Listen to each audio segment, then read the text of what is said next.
Buenas tardes, profesor y compañeros. Mi nombre es Daniela Guerrero y junto a mis compañeras Elizabeth Ábalos y Alexa Sánchez conformamos el presente grupo. En esta oportunidad vamos a abordar los principales alcances y límites del principio de igualdad en materia tributaria. Además, revisaremos algunos de los criterios desarrollados por el Tribunal Constitucional y los problemas constitucionales que, en nuestra opinión, se generan en la práctica. Mm, ok. Em, bueno, esta es la agenda de la sustentación de hoy. Para empezar, tenemos el módulo uno, en el cual vamos a abarcar la proporcionalidad de normas tributarias que establecen los beneficios tributarios. El segundo módulo es el principio, bueno, trata sobre el principio de igualdad en relación a la capacidad contributiva.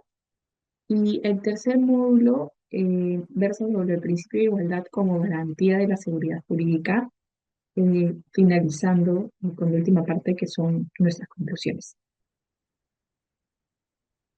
Mm, ok. Empezamos entonces el primer módulo. Bien, el principio de igualdad en materia tributaria constituye uno de los principales límites al ejercicio de la potestad tributaria, enmarcada en el paradigma del Estado constitucional de derecho. En el ordenamiento peruano, este principio se encuentra reconocido, como pueden observar, se encuentra reconocido expresamente en el artículo 74 de la Constitución, junto con otros límites materiales al poder tributario, como lo son la reserva de ley y la prohibición de confiscatoria. Asimismo, también mantiene una estrecha relación con el derecho a principio de igualdad, que también está reconocido en la Constitución, en el artículo 2, inciso 2. En, en términos generales, el Tribunal Constitucional ha señalado que la igualdad tributaria no exige necesariamente un tratamiento idéntico entre los contribuyentes, sino que prohíbe diferenciaciones que sean arbitrarias o irrazonables. Es decir, entonces, el problema no es tratar distinto, sino tratar distinto sin una justificación constitucional suficiente. Mm,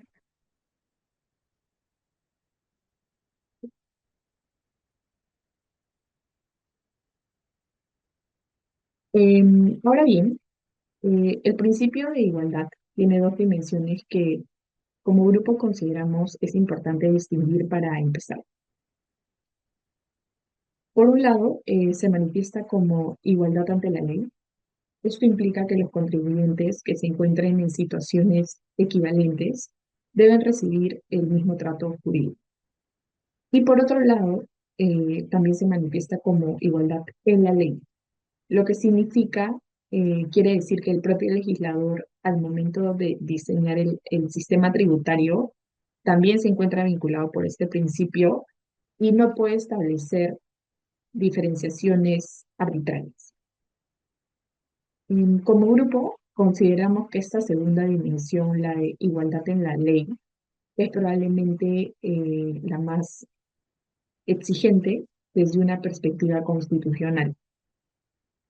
Al respecto, es claro que el legislador tiene un amplio margen de configuración, de regulación en materia tributaria, ya que puede crear tributos, modificarlos, establecer exoneraciones o beneficios, como vamos a ver más adelante, pero definitivamente este margen no es absoluto.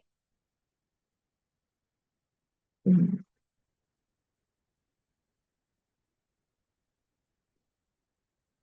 Bien, eh, cada vez que el legislador decide que determinados sujetos o actividades o sectores soportarán una carga tributaria menor que otros, introduce una diferenciación dentro del sistema tributario. Y esa diferenciación como tal necesita una justificación que sea objetiva, razonable y constitucionalmente válida. Entonces, consideramos que justamente es en este punto donde surge la tensión o el problema central en este tema. Eh, el principio de igualdad no exige uniformidad absoluta porque tratar de manera distinta a quienes se encuentran en una posición o en situaciones distintas podría, o sea, puede ser incluso constitucionalmente necesario y válido. Consideramos que el verdadero problema consiste justamente en determinar y, sí, saber determinar cuándo una diferenciación tributaria constituye una medida legítima que puede responder a la política fiscal de nuestro ordenamiento, de nuestro país, y cuando en cambio se puede terminar convirtiendo en un privilegio eh, para cierto, como hemos mencionado, para cierto sector eh, que justamente es incompatible con la igualdad tributaria. Em, Frente a esto, el Tribunal Constitucional ha recurrido al test de proporcionalidad como una herramienta de control constitucional de las diferenciaciones tributarias y eh, particularmente de beneficios tributarios.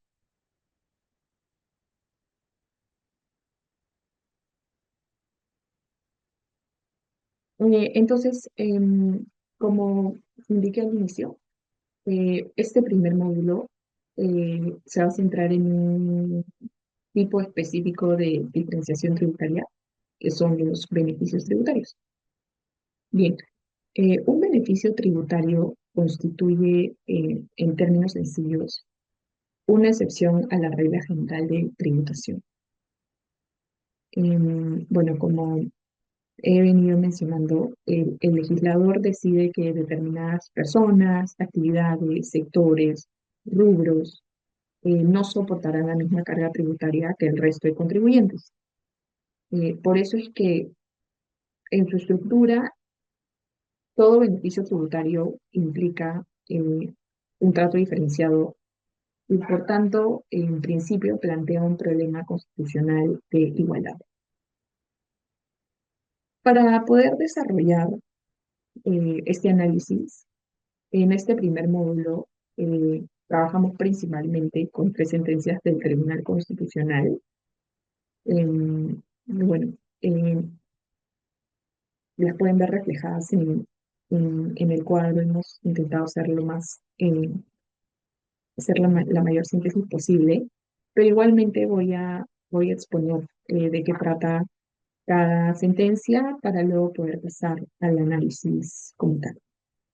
Entonces, la primera es la sentencia correspondiente al expediente 42/2004. Y bueno, o sea, específicamente el caso surge de una demanda de inconstitucionalidad contra el artículo 54 de la Ley de Tributación Municipal, que establecía que el impuesto a los espectáculos públicos no deportivos no se aplicaba a ciertos espectáculos calificados como culturales por el Instituto Nacional de Cultura, como puede ser, por ejemplo, teatro, ópera, ballet, folclore, entre otros. Pero sí se aplicaba a otros espectáculos, eh, como pueden ser las corridas de toros. Los demandantes entonces cuestionaban, por un lado, la constitucionalidad de delegar en un órgano administrativo la facultad de determinar qué espectáculos serían exonerados y, por otro lado, la arbitrariedad de la propia diferenciación tributaria en sí. El Tribunal Constitucional toma este caso y desarrolla, vamos a decirle, una doctrina general sobre los beneficios tributarios y el principio de igualdad.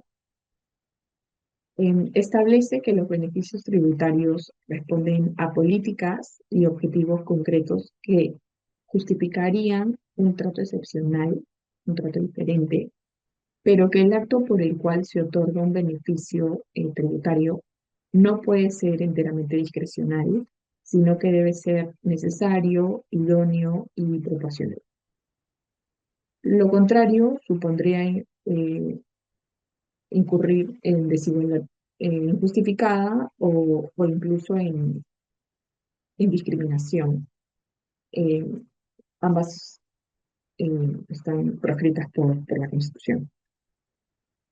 Lo interesante de esta sentencia es que el tribunal incorpora explícitamente, formalmente, el test de proporcionalidad como parámetro de control de los beneficios tributarios. Disculpen.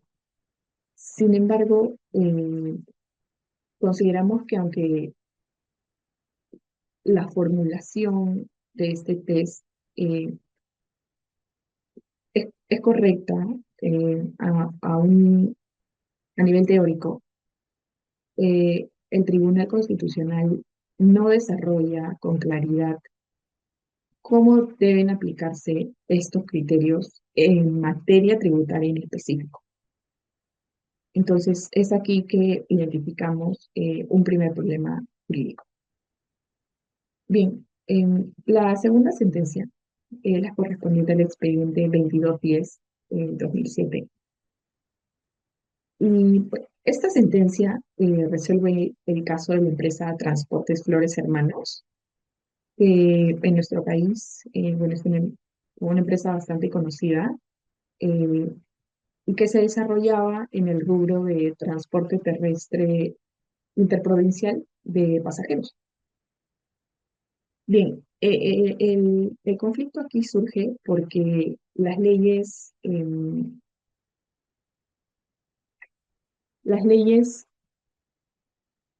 28525 y 28583 otorgaron a las empresas de transporte aéreo y marítimo un régimen de importación temporal para aeronaves y embarcaciones con suspensión total del pago de aranceles el IGB durante 5 años y sin necesidad de garantías.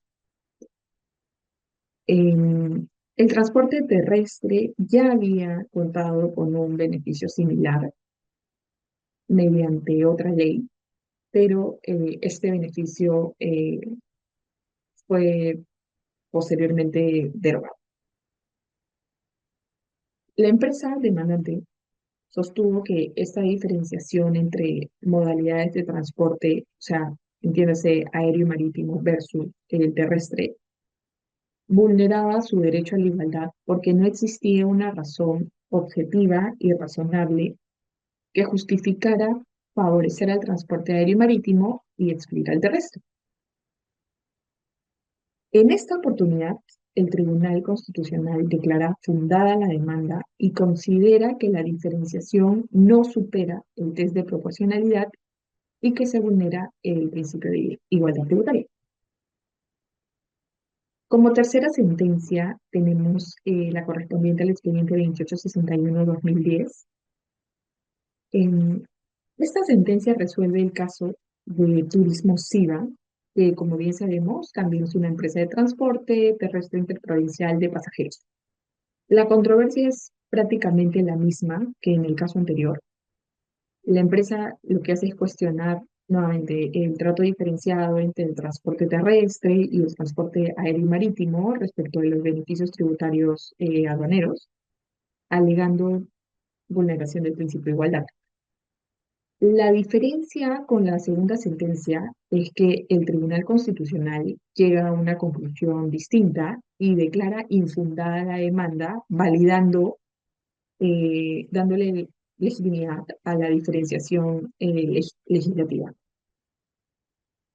Entonces, hasta este punto, lo expuesto sobre estas tres sentencias con las que hemos decidido trabajar, nos parece y consideramos que es especialmente importante porque evidencia que el Tribunal Constitucional no ha mantenido criterios que sean consistentes respecto de cómo debe aplicarse el test de proporcionalidad en materia tributaria. Entonces, como vemos, la primera sentencia tiene como resultado, vamos a decirlo, desarrollar un poco de doctrina, mientras que en la segunda y la tercera, como ya he expuesto, eh, las controversias son bastante similares, por no decir iguales, y sin embargo, lo resuelto por el Tribunal Constitucional es opuesto.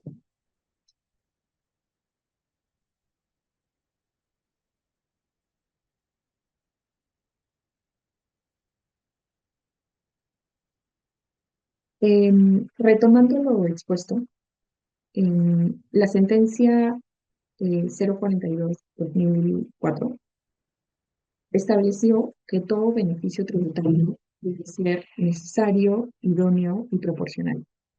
Se trata de una afirmación que consideramos es constitucionalmente correcta y bastante sólida nuevamente desde un punto de vista teórico. Sin embargo, el problema que identificamos es que el Tribunal Constitucional em, enuncia la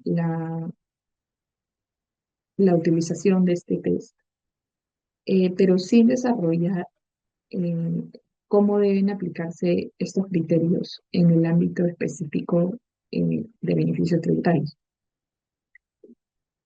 Em, en el control de restricciones o de posibles vulneraciones a derechos fundamentales, donde el test de proporcionalidad bueno, fue inicialmente desarrollado. La estructura consideramos que sí es rela- relativamente un poco más clara, porque se identifica cuál es el derecho restringido, el fin perseguido, y bueno, luego se analiza si la medida es adecuada, necesaria o proporcional en sentido estricto. Pero en materia tributaria, cada uno de estos criterios, de estos pasos, consideramos que sí presenta determinadas dificultades. Porque, por ejemplo, em, centrándonos en la idoneidad. La pregunta aquí sería, idóneo, o sea, bueno, la medida idónea para qué finalidad, ¿no? El legislador puede invocar objetivos que pueden llegar a ser bastante amplios y difíciles de cuestionar desde una sede constitucional, como pueden ser, bueno, típicamente promoción de la inversión, crecimiento económico o desarrollo a determinados sectores que por política fiscal se considere que así lo requieren.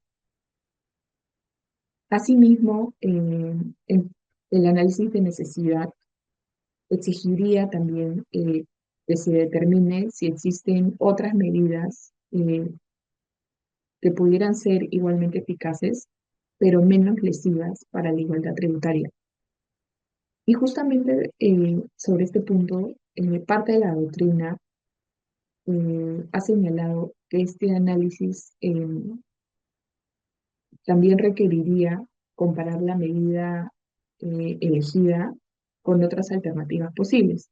Aquí el problema, evidentemente, es que esto de por sí supone o requiere, bueno, para empezar, determinado tiempo, además de la evaluación técnica o económica de la medida que se esté evaluando y que consideramos que un miembro del Tribunal Constitucional, pues, en muchas ocasiones podría no poseer, justamente también por el, por el carácter técnico y especializado. Finalmente, Ya en cuanto a la proporcionalidad sentido estricto, sí obliga a ponderar beneficios económicos o fiscales frente al impacto que la diferenciación produce sobre la igualdad tributaria, lo cual nuevamente no siempre puede realizarse mediante criterios jurídicos claramente verificables. En- como grupo consideramos, disculpen, como grupo consideramos que en la práctica el Tribunal Constitucional eh, no aplica un test de proporcionalidad que sea estructurado, sino más bien podría ser un control de razonabilidad. El tribunal suele verificar, y de hecho en esta sentencia se puede observar, suele verificar si existe algún fin em, que llegue a justificar la diferenciación tributaria, que puede ser constitucionalmente válido y legítimo, pero no desarrolla un examen, una evaluación rigurosa como tal sobre la necesidad o la proporcionalidad en sentido estricto. Y entonces consideramos que eso debilita de manera significativa el control constitucional de los beneficios tributarios, porque de una u otra manera puede llegar a, o sea, termina convirtiendo al test de proporcionalidad en un criterio, en una fórmula que en teoría podría llegar a funcionar muy bien, pero en la práctica no tanto. Frente a esto, creemos que el Tribunal Constitucional debería desarrollar criterios más claros para el control de beneficios tributarios.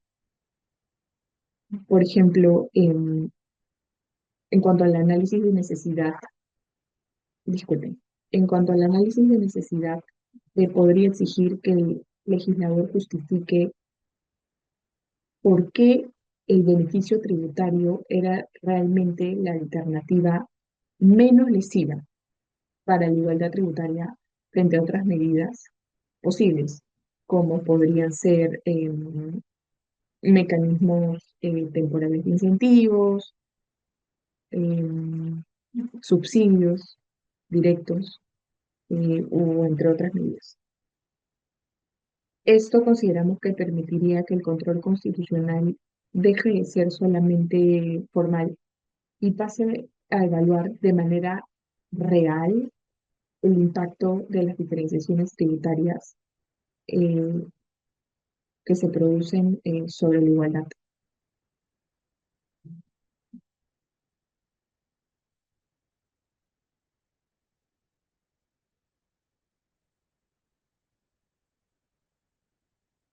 Para continuar, detrás de la inconsistencia entre las dos últimas sentencias sobre el transporte terrestre interprovincial de pasajeros, consideramos que existe un problema más profundo, que es que el Tribunal Constitucional no tiene criterios claros para determinar cuándo corresponde aplicar un control intenso y cuándo correspondería otorgar cierta deferencia al legislador tributario. Esta deferencia al legislador en materia tributaria consideramos que tiene una justificación legítima. La configuración del sistema tributario constituye, en principio, una decisión de política fiscal que corresponde principalmente al poder legislativo y al el ejecutivo. El legislador posee información técnica sobre necesidades de recaudación, sobre nuestro contexto económico, sobre los objetivos de la política fiscal, de la política pública, que consideramos que en definitiva el Tribunal Constitucional no necesariamente tiene. Por ello, y- y consideramos que vale la pena mencionarlo, en muchos sistemas constitucionales, el control judicial de las normas suele ser diferente. O sea, el juez no sustituye la decisión legislativa, sino que verifica que no resulte manifestamente arbitrario. El que no consideramos aparece cuando esa diferencia no responde nuevamente a criterios claros o predecibles. En esa situación, la diferencia como tal que se le da puede llegar a convertirse también en una fuente de arbitrariedad. Entonces, si el Tribunal Constitucional puede, frente a una diferenciación tributaria sustancialmente similar, como es la que hemos visto, declarar en un caso que se vulnera la igualdad y en otro caso que no se vulnera, sin aplicar, bueno, mejor dicho, sin explicar de manera adecuada qué fue lo que cambió en el análisis constitucional y, como hemos dicho, remitirse directamente al fin o al bien que se buscaría proteger. Entonces, esta diferencia deja de funcionar como, o sea, dejaría de funcionar como una postura institucional coherente y ya pasaría a depender de criterios variables y poco previsibles. Consideramos importante mencionar también que en el derecho constitucional comparado, especialmente en jurisprudencia estadounidense o europea, el nivel de escrutinio suele variar según el tipo de diferenciación realizada y el margen de regulación, de configuración que se le reconoce al legislador. Sin embargo, el Tribunal Constitucional peruano no ha trasladado esa lógica como tal al ámbito tributario de manera sistemática. Em,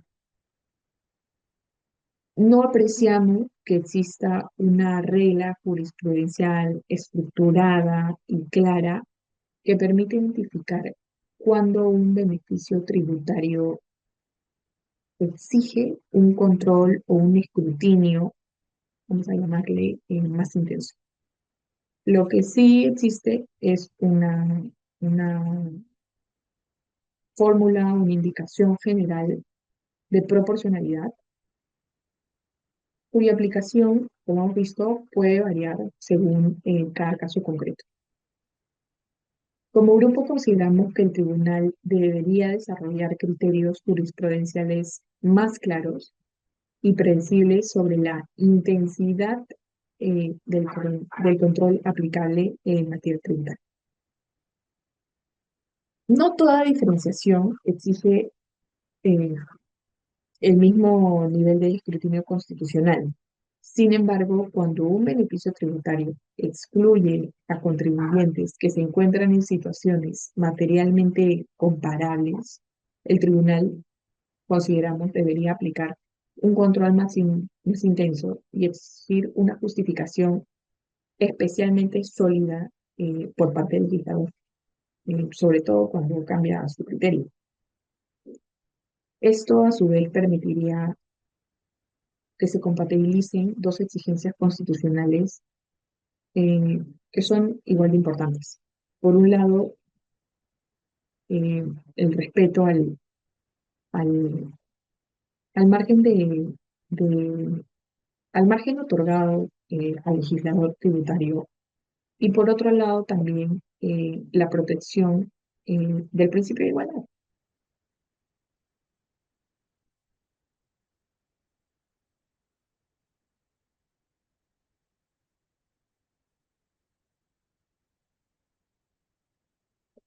Y finalmente, eh, que bueno, viene por consecuencia, el tercer problema que identificamos, eh, consideramos que es probablemente el más delicado desde una perspectiva constitucional.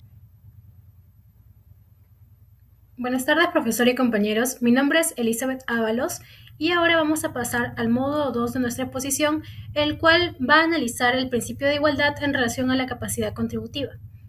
Para ello, entonces, pasamos a nuestro primer slide.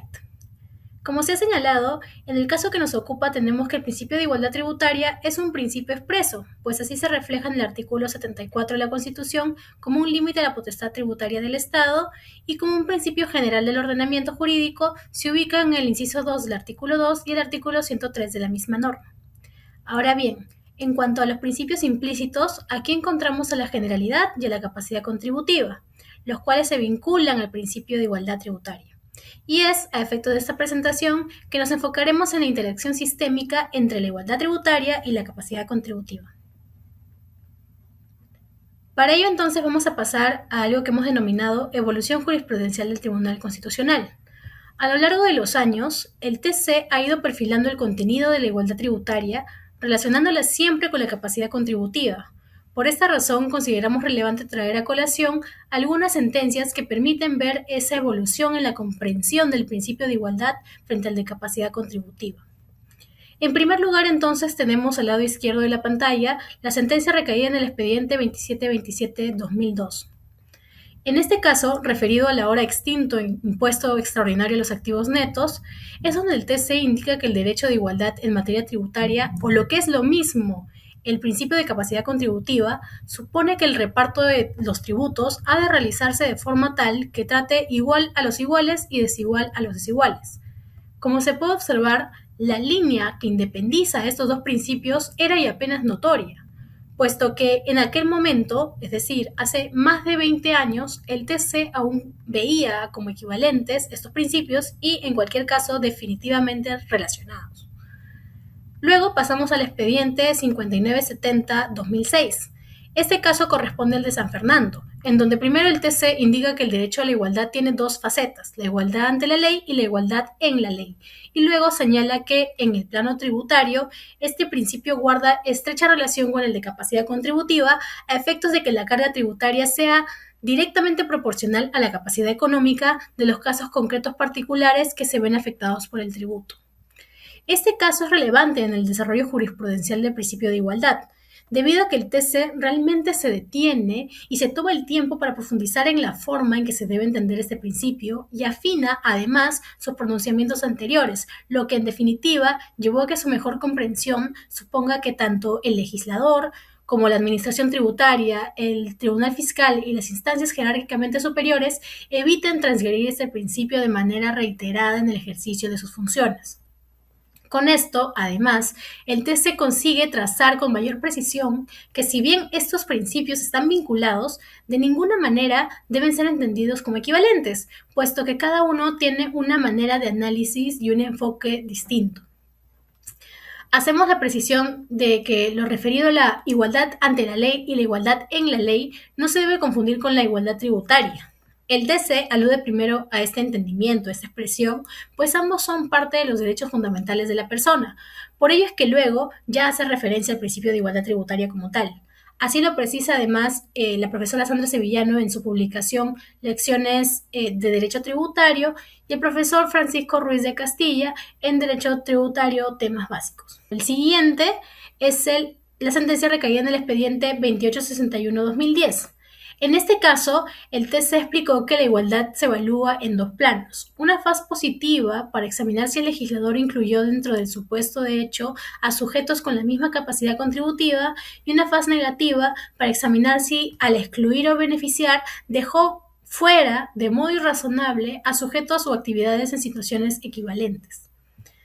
Vemos entonces cómo este caso hace aún más evidente que si bien la igualdad sí se vincula a la capacidad contributiva, no se reduce a ella, pues puede controlar exoneraciones o beneficios, por ejemplo, donde la discusión central se enfocará en la comparabilidad de las situaciones y no en la medición directa de la riqueza.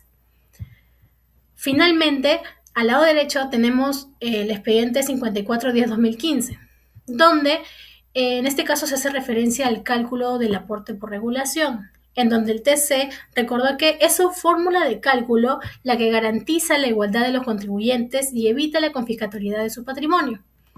Así, recuerda que el principio de igualdad tributaria no significa que toda riqueza debe ser grabada de la misma forma e intensidad, sino que ello debe hacerse atendiendo a circunstancias concretas.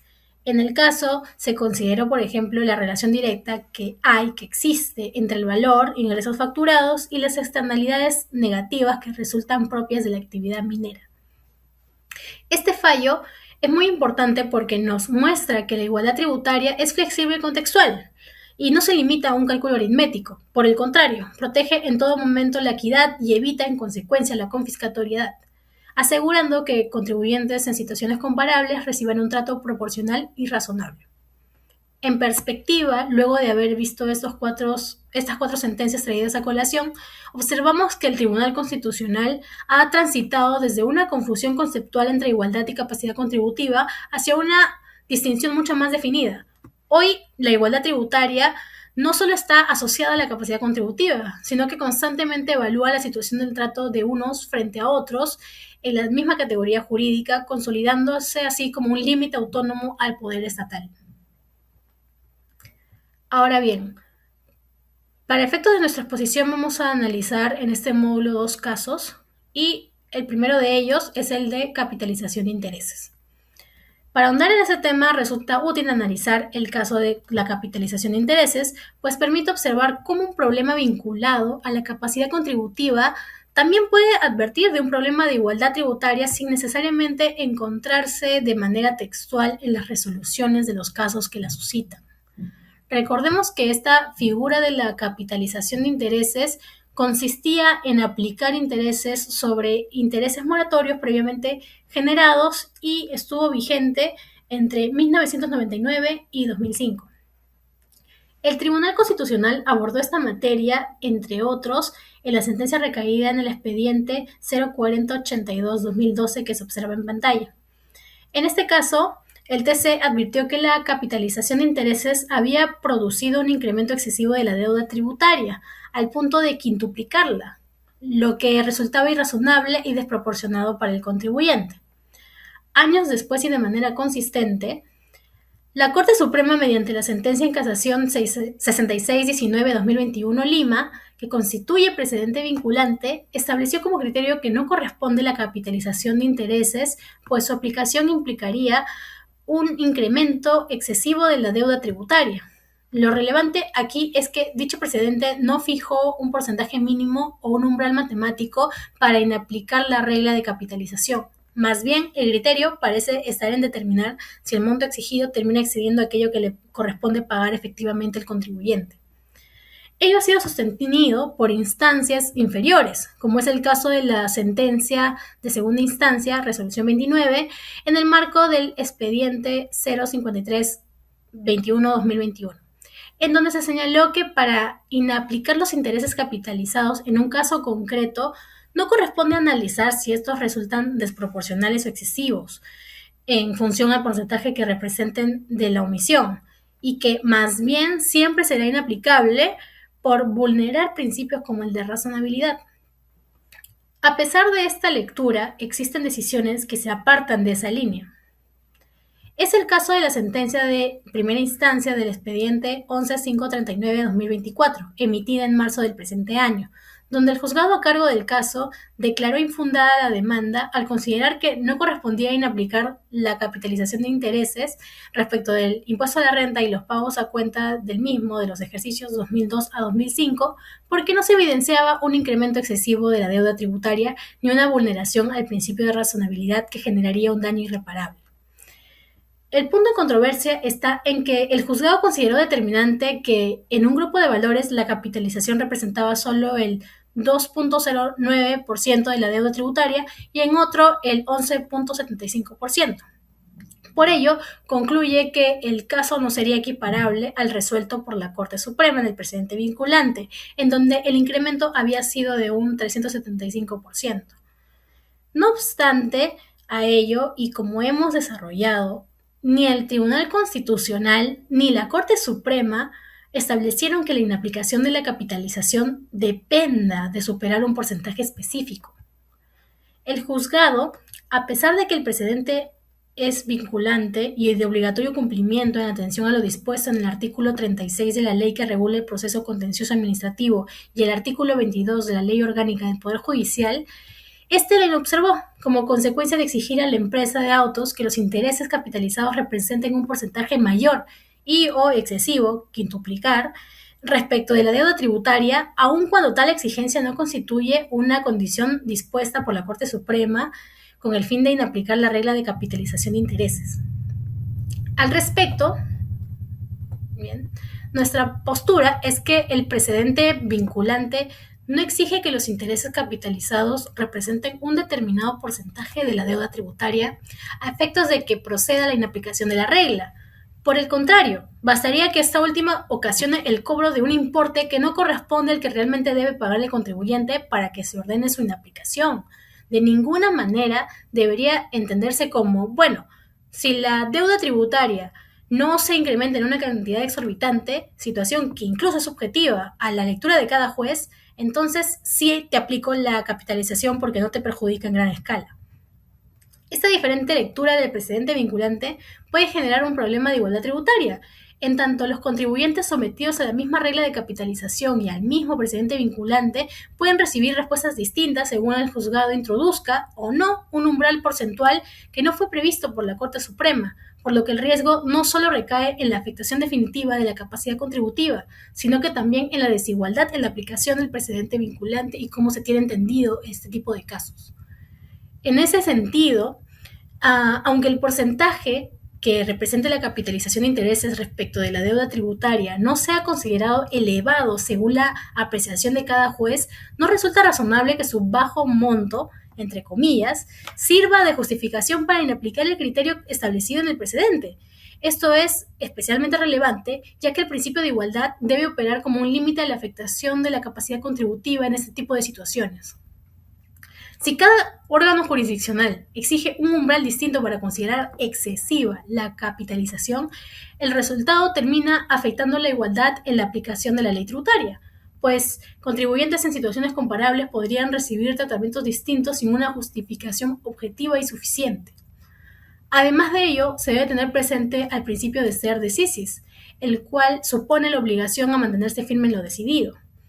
Esto es, obligar a los tribunales a resolver los casos actuales siguiendo criterios de casos precedentes, a fin de garantizar justamente certeza, coherencia y seguridad jurídica, aspecto del cual algunas sedes jerárquicamente inferiores se están apartando, generando un escenario de incertidumbre respecto a cómo se van a seguir evaluando este tipo de asuntos que aún siguen en controversia.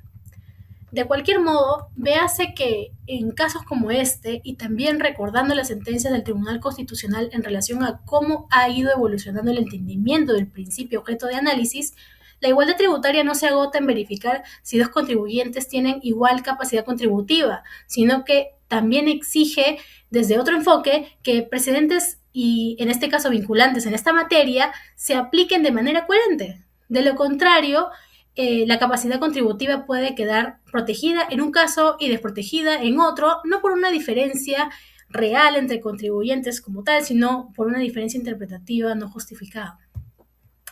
Casos como este, entonces, nos pueden llevar a la reflexión de que la igualdad tributaria, en efecto, puede ser analizada de manera autónoma al principio de capacidad contributiva, pero cuando hablamos de este último principio, necesariamente debe existir un parámetro, el cual es el de igualdad, pues es este el eje central de la justicia tributaria. Así las cosas, para los casos de la capitalización de intereses, el principio de igualdad entonces debe aparecer como un limitante a la transgresión del principio de capacidad contributiva. Seguidamente vamos a ver el caso de desigualdad entre contribuyentes por el registro de compras físico y electrónico frente al uso del crédito fiscal. En este caso, que llevó a la emisión de la RTF 02440 Sala 11-2025, la SUNAT observó que la empresa registró 16 facturas del periodo de enero 2018 en el registro de compras electrónico llevado a través del PLE de marzo de 2019, utilizando el código 9, el cual está normalmente destinado a ajustar o rectificar operaciones únicamente ya registradas en un periodo anterior, por lo que consideró que esta acción fue inválida y el reparo indudable del crédito fiscal de enero de 2018 se produjo por parte de la administración. El contribuyente, por su parte, alegó que el uso de este código 9 era necesario ante la imposibilidad técnica del sistema electrónico de modificar o añadir comprobantes de un periodo ya declarado y cerrado, como era enero de 2018. Además de que, conforme al decreto legislativo 1116, el derecho al crédito fiscal no se pierde si la dotación de los comprobantes se efectúa antes de que la SUNAT requiera la presentación del registro de compras, lo que sí ocurrió en el caso. Es así como el Tribunal Fiscal resuelve finalmente a favor del contribuyente, pues si bien consideró que el Código 9 no fue utilizado para su finalidad típica, su uso por parte de la empresa fue la única manera viable de registrar los comprobantes de un periodo cerrado que no se puede rectificar por las limitaciones del sistema electrónico. Sobre ello, debemos comentar que si el resultado hubiese sido distinto a la posición que finalmente asumió el Tribunal Fiscal, ello hubiera implicado colocar a los contribuyentes que llevan este registro de manera electrónica en una situación de desventaja frente a aquellos que llevan registros físicos, pues estos últimos, por razón de los códigos, y en este caso del 9, cuentan con una mayor flexibilidad para realizar anotaciones en periodos pasados. Ello aun cuando el llevado del registro, independientemente a que sea físico o electrónico, es obligatorio en alguna de sus dos formas, sumado a que el decreto legislativo antecitado tuvo la finalidad justamente de evitar la pérdida del crédito fiscal por formalismos, tal y como se puede apreciar en su propia exposición de motivos. Este caso, entonces, refleja la protección del principio de igualdad visto desde un enfoque de aspectos formales que puede exigir la administración tributaria, por lo que de ninguna manera estos deben afectar el ejercicio de derechos tributarios expresamente reconocidos por ley, como lo es el uso del crédito fiscal. Consideramos sobre ello que este caso es relevante, ya que resalta de manera clara que cuando hablamos del principio de igualdad no necesariamente debe analizarse conjuntamente con la capacidad contributiva, en términos vinculados a la medición de la riqueza o los ingresos. Es decir, el principio de igualdad puede operar de manera autónoma para impedir que una formalidad limite un derecho tributario, como ocurrió en este caso. En ese sentido, la aplicación del principio de igualdad se orienta hacia garantizar la igualdad de acceso y la facilidad en el ejercicio de los derechos tributarios de los contribuyentes, evitando así discriminaciones injustificadas sin base objetiva. Tenemos entonces que el sistema tributario debe ser flexible y accesible. Sin embargo, a pesar de lo expuesto, casos como este han sido recurrentes. Además, con la implementación reciente, por ejemplo, del registro de compras por el CIRE, también pueden surgir problemas. En la práctica, debido a la migración progresiva hacia este sistema, se han presentado situaciones en las que, a pesar de que el contribuyente ha intentado registrar un comprobante en el periodo al que corresponde, no le ha sido posible dentro del plazo debido a cuestiones tecnológicas y de errores propias de la estructura del registro, algo que la SUNAT no siempre comprende al inicio de procedimientos como verificación o fiscalización. Y aunque operativamente es posible registrar facturas de periodos anteriores ahora en el CIRE, aún no se ha presentado un caso similar en la jurisprudencia sobre este sistema por la reciente obligación masiva a su uso. No obstante, de surgir alguno en el futuro, el criterio expuesto no debe variar para no contravenir el principio de igualdad, pues sería incoherente con la justicia tributaria y los derechos de los contribuyentes. Este escenario nos permite concluir que la igualdad tributaria no siempre es reflejo entonces de la capacidad contributiva, mientras que en el caso anterior de capitalización de intereses la vulneración guardaba relación con el nivel de afectación de la capacidad contributiva. Aquí, en este caso, la vulneración es sobre la igualdad de armas procedimentales. La igualdad se presenta entonces como un filtro de razonabilidad, es decir, no se puede exigir un comportamiento imposible al administrado. De esta manera pasamos a las conclusiones del módulo. Sobre ello, podemos afirmar que el principio de igualdad establece un límite a la actuación de los operadores del Estado en todos sus niveles, garantizando así una igualdad sustancial entendida a razón de que entre la desigualdad que finalmente existirá, porque no todos los sujetos se encuentran en la misma situación, Esta debe estar debidamente justificada conforme a criterios de razonabilidad y de proporcionalidad. Enfatizamos también, conforme a lo expuesto, que el principio de igualdad puede ser visto desde diferentes enfoques y no siempre está relacionado a la capacidad contributiva en estricto, sino que también a asuntos formales que lo termina acercando a la igualdad entendida como derecho fundamental de la persona. La igualdad es entonces el eje central de la justicia tributaria, pues obliga a que el Estado justifique técnica y constitucionalmente toda diferencia de trato, protegiendo al ciudadano de la arbitrariedad en sede administrativa, pero también en sede judicial. Ahora bien, como tercer argumento y problemática tenemos el principio de igualdad como garantía del principio de seguridad jurídica. Al respecto vamos a hablar un poco sobre la vinculación que existe entre ambos principios. En este punto debe tenerse en cuenta que el principio de igualdad funciona como un límite a la labor de los órganos jurisdiccionales al momento de aplicar e interpretar una ley o norma. En efecto, en virtud de este principio, al momento de realizar dicha labor, los jueces deben considerar la aplicación e interpretación realizada por los mismos en los fallos anteriores y similares al que es materia de análisis en dicho momento. Por su parte, el principio de seguridad jurídica busca salvaguardar que los justiciables puedan tener expectativas razonables respecto al resultado que obtendrán durante el proceso en atención a los pronunciamientos anteriores que existan al mismo. Esto último con la finalidad de evitar que existan fallos contradictorios arbitrarios y que se otorgue un tratamiento distinto al justiciable, salvo justificación debidamente motivada. Es así que este principio será vulnerado cuando un justiciable obtenga una decisión distinta al obtenido en un caso con hechos similares al suyo. Máxime cuando dicha decisión no contenga una debida motivación y sea arbitraria. De esta manera resulta evidente la relación que existe entre ambos principios, siendo que el principio de seguridad jurídica permite que el justiciable tenga la expectativa de obtener un pronunciamiento similar al obtenido en casos similares, lo cual claramente se vincula con la finalidad del principio de igualdad, conforme al cual debe darse el mismo tratamiento a los justiciables ante casos sean similares e idénticos. Ahora bien, resulta importante cuestionar si es que lo expuesto hasta ahora aplica a todos los órganos resolutores. Por ejemplo, si es que debe tomarse en cuenta una interpretación del Tribunal Constitucional para resolver un caso de la Corte Suprema, a efectos de aplicar o interpretar una norma de determinada manera. Y cabe cuestionarnos qué pasa cuando ambas instancias o órganos resolutores contienen tratamientos distintos respecto a controversias similares. En estos supuestos, ¿el Estado está salvaguardando realmente los principios de igualdad y seguridad jurídica? En dicha línea, resulta relevante considerar la vinculatoriedad que tienen los pronunciamientos del Tribunal Constitucional. Al respecto, Coripuna señala que el Tribunal Constitucional es el defensor e intérprete supremo de todos los derechos constitucionales, siendo así que debe tenerse en cuenta las interpretaciones del Tribunal Constitucional al momento de resolver, a fin de salvaguardar el principio de igualdad y seguridad jurídica.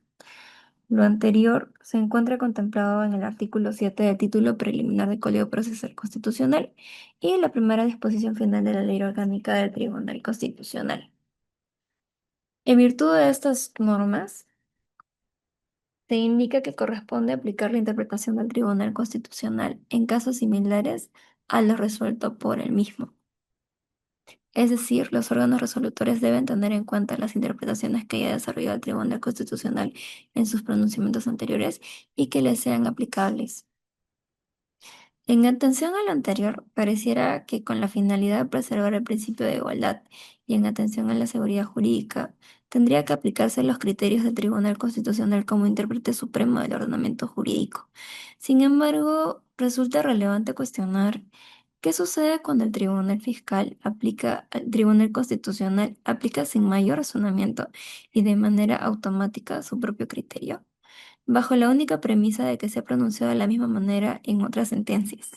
En otras palabras, deja de analizar si es que corresponde realmente utilizar el mismo criterio y procede a aplicar el mismo razonamiento que utiliza en pronunciamientos anteriores, de conformidad con el principio de igualdad y seguridad jurídica, ocasionando con ello que no reevalúe su propio criterio en el caso concreto, a efectos de tutelar de mejor manera los derechos y principios constitucionales de los justiciables.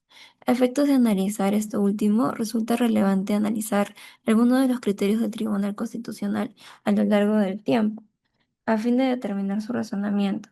Sin embargo, debido a que la controversia es muy extensa, hemos decidido delimitarla únicamente respecto a los pronunciamientos vinculados a la aplicación del Decreto Legislativo 1311, en atención a la nulidad o aplicación de las multas.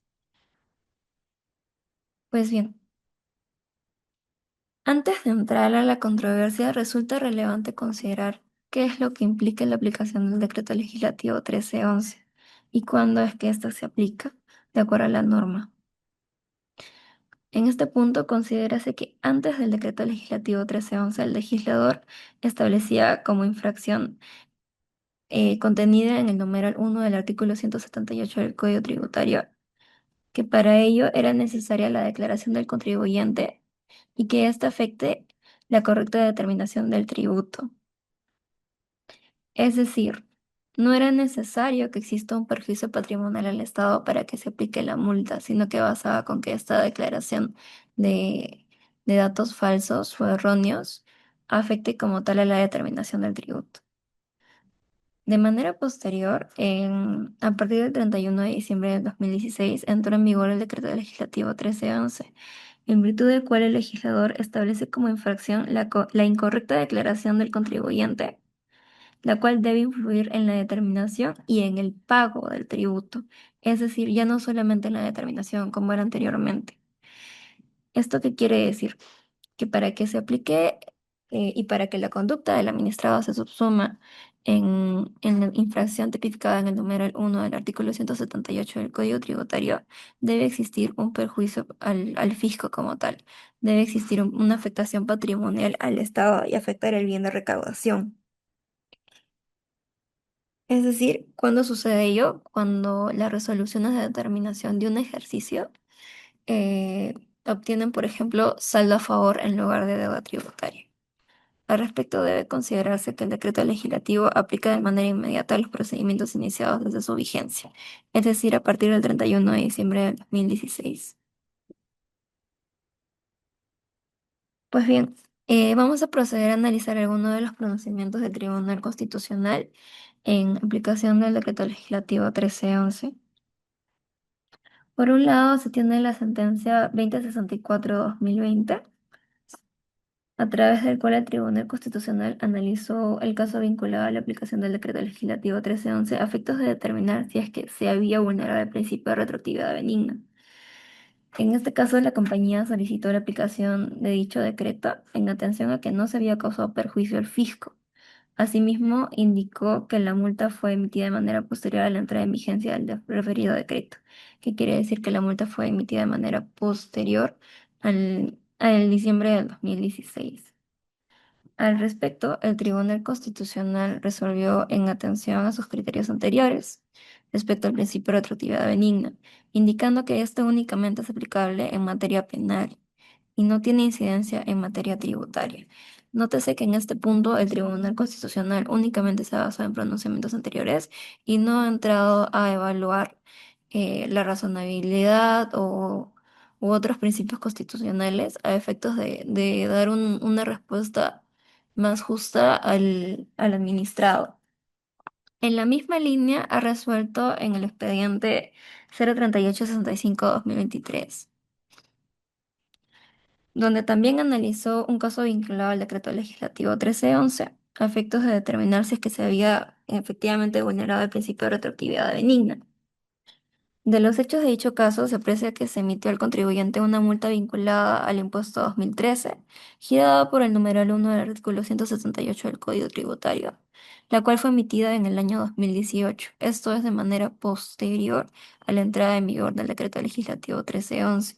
Asimismo, se señala que la compañía siempre obtuvo un saldo a favor por el impuesto de la renta del 2013. Por lo tanto, nunca existió tributo emitido ni se ocasionó ningún perjuicio al fisco.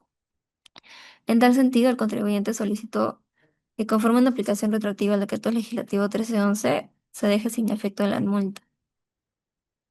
Esto es porque para subsumirse a la infracción tipificada en el mencionado artículo, es necesario que se ocasione un perjuicio al fisco como tal, lo cual no sucede en el presente caso, al haberse obtenido saldo a favor. Al respecto, el Tribunal Constitucional resolvió que en atención a sus criterios anteriores, el principio de retroactividad benigna únicamente es aplicable en materia penal y no tiene incidencia nuevamente en la materia tributaria. Nótese que en atención a los pronunciamientos expuestos, se advierte que sin mayor análisis respecto al caso concreto, el Tribunal Constitucional se limitó a aplicar el criterio que había desarrollado previamente en pronunciamientos anteriores, lo cual claramente se encuentra conforme a los principios de igualdad y seguridad jurídica. Esto es así, pues estos principios permiten y salvaguardan que se resuelva de la misma manera en casos similares entre sí. Sin embargo, corresponde advertir uno de los primeros problemas jurídicos que presentamos en el presente trabajo y apartado como tal. Como se indicó previamente, debe cuestionarse respecto a si esto resulta razonable o si es que de manera indirecta termina realizando una mala utilización de dichos principios. Esto es cuando se aplica un criterio en un caso que parece similar, sin analizar realmente las características propias de cada caso. Nótese que mediante el presente análisis no se pretende cuestionar si es que el Tribunal Constitucional puede o no aplicar interpretaciones que haya desarrollado en casos anteriores y similares, sino que lo que buscamos evidenciar es que muchas veces la salvaguarda del principio de igualdad y seguridad jurídica puede ocasionar un pronunciamiento automático, formal y sin un tipo de análisis real sobre el caso particular, es decir, una mera aplicación vaciada de contenido. Lo anterior es de mayor relevancia si se tiene en cuenta los pronunciamientos que existen actualmente respecto a la Corte Suprema en relación a la aplicación del Decreto Legislativo 1311. En este apartado corresponde considerar cuáles son las diferencias en el tratamiento y aplicación del decreto legislativo desarrollado por la Corte Suprema en contraposición a la desarrollada por el Tribunal Constitucional. En tal sentido, debe considerarse entre dicha doctrina jurisprudencial a la Casación 11947-2022, la cual establece un precedente vinculante respecto a la aplicación en el tiempo del decreto legislativo 1311. Al respecto, indica que este será aplicado cuando se notifique el acto administrado sancionador de manera posterior a la entrada en vigencia del decreto legislativo 1311 y, por supuesto, cuando no exista un perjuicio al fisco conforme indica la norma. Nótese que este constituye un precedente vinculante, por lo que debería ser considerado por los órganos jurisdiccionales al momento de resolver cualquier controversia asociada a la aplicación del decreto legislativo, a efectos de determinar si es que una multa es válida o no, considerando si es que ésta ha obtenido o está vinculada en un ejercicio en el cual se ha obtenido saldo a favor o pérdida. En efecto, conforme al principio de stare decisis, los jueces se encuentran obligados a seguir los criterios contenidos en sus propias decisiones correspondientes a casos anteriores y similares. Esto último conforme con el principio de seguridad jurídica, en virtud del cual se busca que el Poder Judicial resuelva en cada una de sus instancias en atención a sus decisiones anteriores. En atención a ello, resulta evidente que el criterio de la Casación 11947-2022 resulta de obligatoria aplicación en aquellos casos en los que sean similares en relación con los hechos controvertidos, y en dicho sentido, ordenar la inaplicación de la multa de corresponder, esto es siempre y cuando se cumplan con los presupuestos indicados. Por otra parte, a nivel de jurisprudencia, tenemos la Casación 21877-2025. A través de esta sentencia, la Corte Suprema estableció que el decreto legislativo 1311 es aplicable a aquellos casos donde se obtiene saldo a favor, independientemente si ello ocurre desde la emisión de la multa o con ocasión de la realización de la deuda tributaria en algún procedimiento de cumplimiento. En efecto, en dicho caso se tiene que la resolución de determinación fue emitida con deuda tributaria. Sin embargo, de manera posterior, en el año 2020, la deuda fue reliquidada durante el procedimiento del primer cumplimiento y producto de ello el contribuyente obtuvo un saldo a favor. En consecuencia, en aplicación del decreto legislativo 1311, la Corte Suprema inaplicó la multa. Téngase cuenta que esta fue una aplicación inmediata por parte de la Corte Suprema. Esto es, consideró que la resolución de intendencia se había notificado de manera posterior a la entrada del decreto legislativo 1311, que fue en el 2016. En ese sentido, al advertir que se había obtenido saldo a favor, es decir, no se había causado ningún perjuicio al fisco, optó por aplicar la norma y resolver inaplicando la multa, en el presente caso al contribuyente.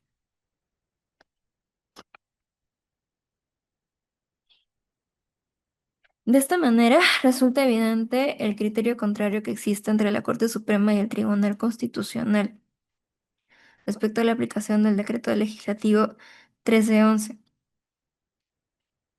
Esto es así porque a nivel de Corte Suprema se ha establecido que con el decreto legislativo 1311 es aplicable cuando uno se emita la multa de manera posterior a su entrada en vigencia y se obtenga saldo a favor, y o se obtenga saldo a favor con ocasión de la realización de la deuda tributaria efectuada de manera posterior a la entrada en vigencia del referido decreto.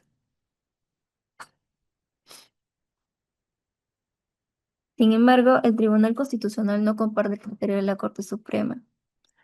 Esto es así, pues, aun cuando la multa fue notificada de manera posterior al decreto legislativo y no existe perjuicio al fisco, el Tribunal Constitucional se limita a indicar que no resulta aplicable dicho decreto en atención al principio de retroactividad benigna, el cual considera que es únicamente aplicable a los casos de materia penal y no de materia tributaria. En otras palabras, desconoce que conforme con el presente vinculante a nivel de la Corte Suprema, así como su doctrina jurisprudencial, es posible aplicar el decreto legislativo cuando la multa ha sido notificada de manera posterior a su entrada en vigencia y no existe perjuicio al fisco, tal como se muestra en esta diapositiva. En este punto, resulta necesario advertir el segundo problema jurídico que advertimos en relación con la aplicación del principio de igualdad en instancias del Tribunal Constitucional y la Corte Suprema en salvaguarda del principio de seguridad jurídica. Esto es acerca de los criterios contradictorios que existe entre ambos órganos resolutorios y la vulneración del principio de igualdad frente a los tratamientos diferentes desarrollados en ambas instancias. Por un lado, se tiene la postura del Tribunal Constitucional, la cual, al constituir el intérprete supremo del Estado, tendrá vinculatoriedad y generará expectativa respecto a los justiciables sobre el resultado que obtendrá de presentar su caso ante el Tribunal Constitucional. Esto es que no corresponde a la aplicación del decreto legislativo, incluso si la multa fue notificada de manera posterior a su emisión. Esto es así, pues ello implicaría una aplicación retroactiva de dicho decreto, lo cual únicamente es posible en materia penal. Por otro lado, se tiene la doctrina jurisprudencial de la Corte Suprema, incluye el precedente vinculante, donde se reconoce que se inaplicará la multa cuando ésta sea notificada de manera posterior al decreto legislativo 1311 y no exista perjuicio al fisco. Al respecto, considerando que existe un precedente vinculante sobre dicha controversia, el contribuyente claramente esperará, de manera razonable, obtener un resultado que ordene la inaplicación de la multa que se le haya impuesto, siempre y cuando cumpla con los presupuestos indicados. Es evidente el tratamiento diferenciado que existe entre ambas instancias respecto a la aplicación del decreto legislativo, siendo que los justiciables obtendrán resultados diferentes dependiendo de la instancia a la que recurran. Esto último, pese a que en Pese a que es encontrarse en un mismo estado y en virtud del principio de unidad e igualdad, los órganos resolutorios deberían tener una aplicación e interpretación similar de las normas a efectos de salvaguardar los principios de igualdad y seguridad jurídica. Tal sentido, no resulta coherente con el ordenamiento jurídico que pese a que nos encontramos ante órganos resolutorios que pertenecen a un mismo Estado y se rigen de una misma Carta Magna como la Constitución, se obtengan pronunciamientos tan diferentes y contradictorios entre sí y con ello se ocasione inseguridad al contribuyente respecto al resultado que obtendrá al momento de acudir a cada instancia. En atención al análisis indicado, resulta claro que si bien el principio de igualdad y seguridad jurídica tienen la finalidad de aplicar un mismo criterio respecto a la aplicación e interpretación de una norma entre casos similares, se ha advertido que en ocasiones esto puede conllevar a que al momento de resolver únicamente se emita un pronunciamiento que siga la línea jurisprudencial emitida previamente y en consecuencia no se realice un análisis sustancial respecto al caso concreto. En otras palabras, se emita un pronunciamiento vacío de contenido que únicamente se remita a los criterios y pronunciamientos emitidos con anterioridad, o bien analizar la vulneración de principios y o derechos constitucionales del contribuyente en cada caso concreto. Es así que, si bien consideramos que resulta correcto que el Tribunal Constitucional desarrolle una línea jurisprudencial y aplique el mismo criterio entre casos similares, cuestionamos el hecho de que en ocasiones únicamente se limite a remitirse a su jurisprudencia y sin mayor análisis desestime las demandas interpuestas por los justiciables. De esta manera, el principio de igualdad de seguridad jurídica e igualdad dejan de ser preservados y se convierten en herramientas vacías que permiten al Tribunal Constitucional emitir pronunciamientos sin una motivación debida y análisis real sobre el caso concreto. Por otra parte, el segundo problema jurídico que advertimos y como hemos ya venido desarrollando es respecto a la vulneración de los principios de seguridad jurídica e igualdad ante los criterios contradictorios emitidos entre instancias, en este caso por la Corte Suprema y el Tribunal Constitucional. En este punto resulta relevante considerar que si bien ambas instancias pueden desarrollar sus propias interpretaciones y criterios respecto a la interpretación y aplicación de la ley, ello no implica que al emitir criterios contradictorios no se ocasione una vulneración a los principios de seguridad jurídica y predictibilidad. Esto último máxime cuando ambos órganos resolutores pertenecen a un mismo ordenamiento jurídico y se encuentran sujetos a una misma constitución, por lo que a efectos de salvaguardar la unidad del ordenamiento jurídico y la coherencia, debería brindarse al justiciable un mismo tratamiento respecto a la aplicación e interpretación de las normas entre instancias, o por lo menos de que éstas no se contradigan entre sí o no sean tan incoherentes al momento de resolver un caso concreto, dando tratamientos tan diferentes y desiguales a los administrados.